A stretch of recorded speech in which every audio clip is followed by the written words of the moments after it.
You walk into a room and you're invisible. Other people command attention without speaking.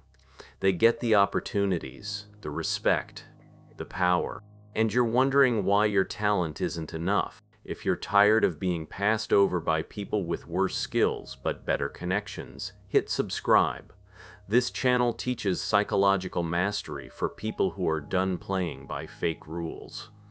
Here's the brutal truth society won't tell you. Power doesn't care about your intentions. It only cares about your leverage. You've been trying to connect with powerful people by being a friend. But powerful people don't need more friends. They need assets.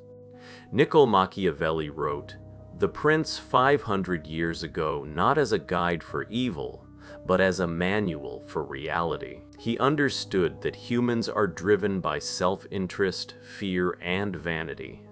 Ignore this, you'll always be a pawn. Master it. You become the hand that moves the pieces. Today we're dismantling the lies about networking. We're exploring Machiavelli's 13 ruthless laws of connection. These aren't tips. By the end, you won't see powerful people as superiors. You'll see them as puzzles you can solve. Drop a comment right now. What's one time you worked harder than everyone else and still got ignored while someone less skilled got the promotion? And if you're ready to stop being invisible, type, "I'm ready for power." Number 1. Never outshine the master. Your first mistake is trying to impress. You meet someone influential and your ego takes over. You want to show them how smart you are, how capable. You think this earns respect. It doesn't. It breeds insecurity. Powerful people are often the most fragile. Their identity is built on being the smartest person in the room. When you shine too brightly, you don't look like an asset. You look like a threat. Machiavelli warned, "Make those above you feel superior and you will attain power." Dim your light. Make them look brilliant. Frame your ideas as extensions of their genius. Ask questions that let them give the answer.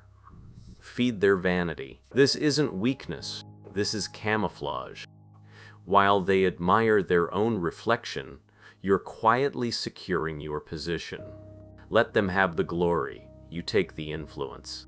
I let others shine while I build power. Number 2. Conceal your intentions. A predictable person is a controllable person. If I know what you want, I know how to use you. Most people wear their desires on their faces. They walk up to powerful people and their eyes scream, "I need something." This reeks of desperation, and desperation repels power. Be a cipher. Be unreadable. Don't reveal your endgame. Talk about everything except business, their hobbies, philosophy, art. Make them wonder why you're there. Mystery creates attraction. When they can't figure out what you want, they become intrigued. Never show your cards until the pot is yours. The less they know about your motives, the more power you hold. I am unreadable, therefore powerful. Number 3. Appeal to self-interest, never to mercy. This is where nice guys finish last. You need help, so you tell them your struggles, how much you deserve a chance. You appeal to their kindness, their morality, and they might smile, but they'll do nothing. Why? Mercy is a burden. Powerful people are bombarded by people asking for help. If they helped everyone who deserved it, they'd be bankrupt. Don't ask for favors. Offer transactions. Find out what they need. Do they have a rival they want to crush? A problem they can't solve? Position yourself as the solution. I see you're struggling with X. I have a way to fix it. Now you're not a beggar, you're a partner. Self-interest is the only universal language. Speak it fluently. Comment, I offer value, not charity cases. Number 4. The art of strategic absence. You answer texts instantly. You say yes to every meeting. You're always available. You think this shows dedication.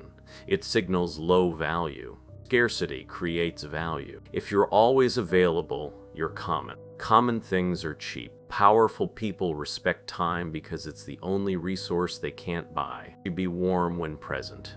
Make them feel like the only person in the world, then disappear. Don't answer on the first ring. Have a schedule that doesn't revolve around them. This proves you're a person of value, and it creates an open loop in their mind.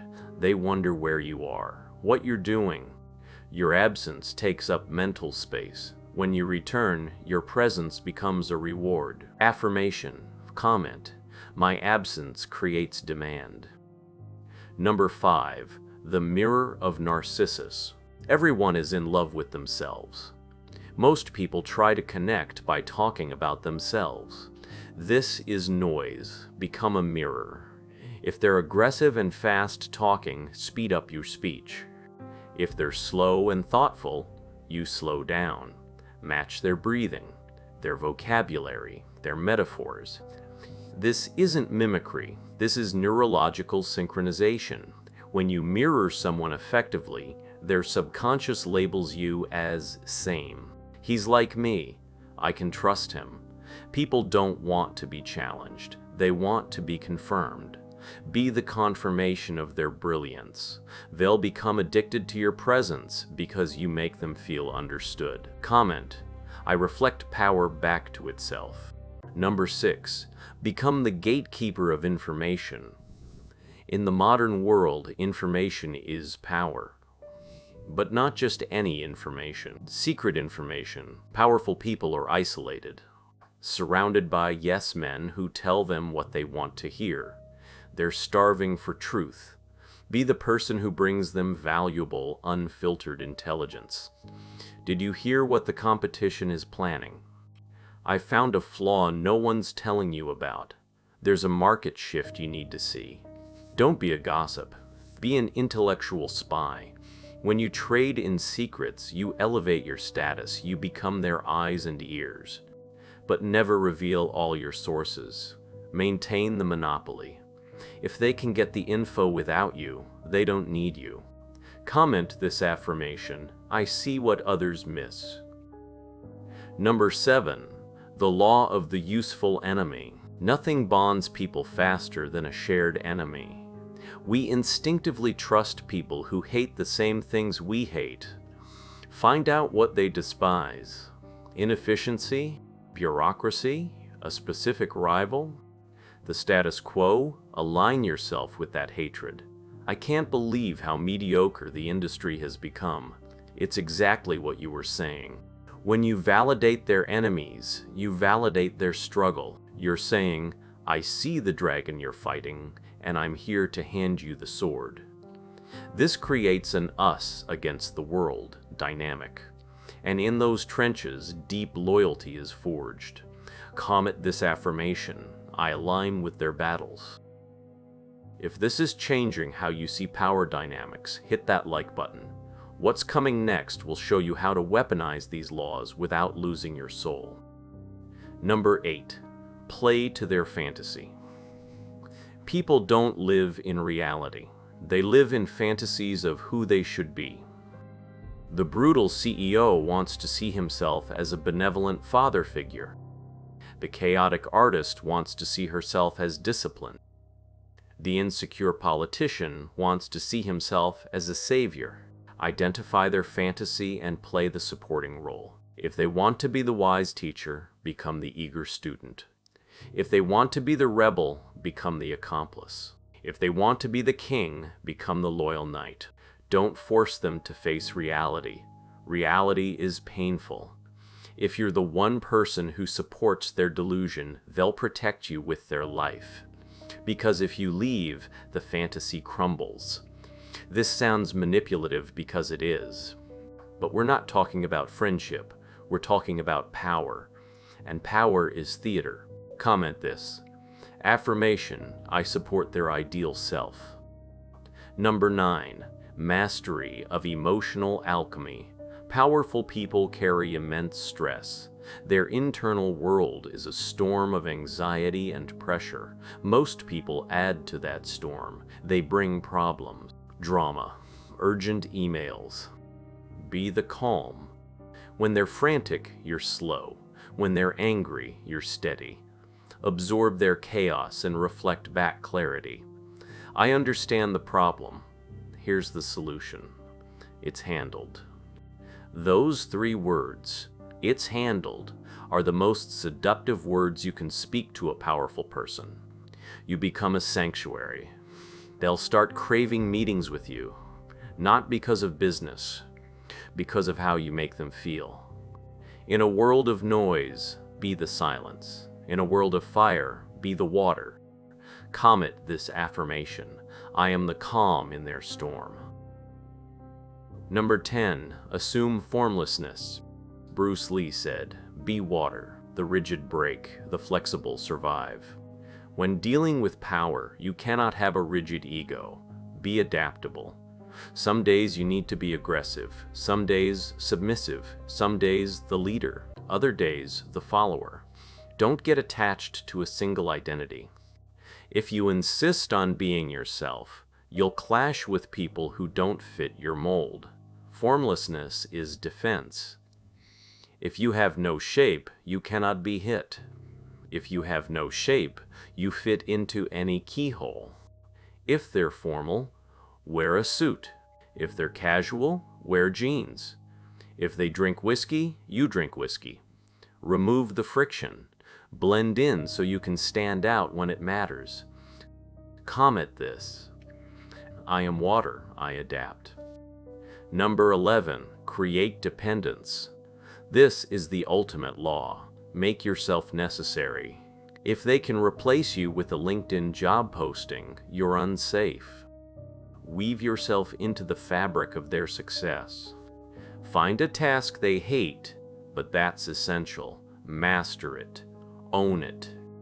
If you're the bridge, they cannot burn you. Don't teach them how to do what you do. Keep the skill esoteric. The more they rely on you, the more power you have. You want them to wake up at 3 a.m. thinking, "My God, what would I do if they left?" Once you achieve that, you've won. Comment this: affirmation, I am necessary, not optional. Number 12, control the options. The most powerful person in the room isn't the one shouting orders. It's the one who wrote the menu. When you present choices, don't give infinite options. That causes decision fatigue. Curate the options. We can do A, which risks X, or we can do B, which gains Y. Frame the choices so the option you want them to pick is the only logical one. This is the illusion of control. You let them make the decision so they feel like the king. But you built the road they're walking on, Machiavelli advised. A wise prince should rely on what is in his own control. By controlling the framework, you control the outcome. Never ask, "What do you want to do?" Say, "Here are the 3 paths I recommend. Path 2 is strongest. What's your command?" You're doing the thinking. They're doing the authorizing. Comment this: affirmation, I build the roads they walk. Number 13, radical autonomy. Here's the final law, the paradox that makes all others work. To connect with powerful people, you must not need them. If your soul depends on their approval, they'll smell it. They'll treat you like a fan. True power recognizes true power. Cultivate radical autonomy. Have your own kingdom, even if it's small. Have your own code, your own vision.